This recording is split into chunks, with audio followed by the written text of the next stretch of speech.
Can I do a quick follow-up to the Greens they would like to see a temporary moratorium on new coal and gas. They said that's prior to the election, that was almost a red line. Is that something you would describe as a sensible addition to your bill that you'd be willing to consider? No, because there's environmental approvals to go through in normal processes. I understand, the Greens' position. I respect the mandate they have from their voters.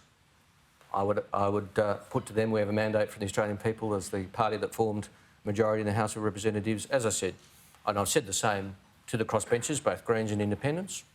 Happy if you've got sensible suggestions which complement our agenda, more than happy to look at those. Some that might be changes to the bill or additions to the bill. It might be other things that we can work on together. I mean, we are actually all in together. I have worked pretty hard to develop a good and respectful relationship with the crossbench in the first month because, we are all after a country which pulls its weight and seizes the jobs opportunity. But anything which is inconsistent with our mandate and agenda is not something that we'll entertain. What's the danger? You've said, the Governor said, you don't necessarily need to legislate 43%. What's the danger if we don't get that legislated? I think, Andrew, it's about certainty and stability, mainly for the business and investment community. It sends a signal, if a parliament hasn't legislated, that maybe the country's not serious and maybe a future government, heaven forbid, a Liberal government might walk it back. If you've legislated it, I just think it's a best practice. It just provides that certainty for business. That's why we're seeking to do it. I'm not sure I'd use the term danger, but that's the downside of not legislating.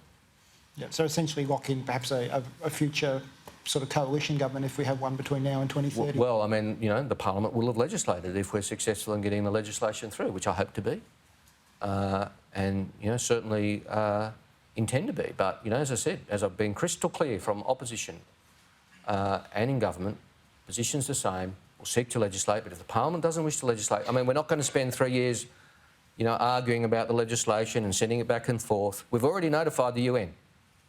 The legislation is good practice to lock it in, but we're just getting on with it. And if the Parliament doesn't want to legislate, we'll just continue to get on with it. Next question, Anna Henderson. Anna Henderson, SBS and NITV. You're heading to the Torres Strait imminently. What can you offer the people of the Torres Strait? What is the infrastructure cost that you're expecting? And what are the islands going to look like over the next decade? How many more seawalls will you be expecting? And I'm sorry to create a shopping list here, but the question that the Torres Strait Islander communities is asking is, what's the long-term ambition of the government to help us? And what is that long-term ambition? And a fair question, but I think to be honest, I'll be better placed to answer that when I come back. I mean, that's why I'm going. That's why Jenny's coming with me. And a very genuine exercise. I've asked Jenny to have day-to-day carriage working closely with me on adaptation. We're going to listen, very genuinely. I'm not sure the last time an energy minister or climate change minister visited the Torres Strait.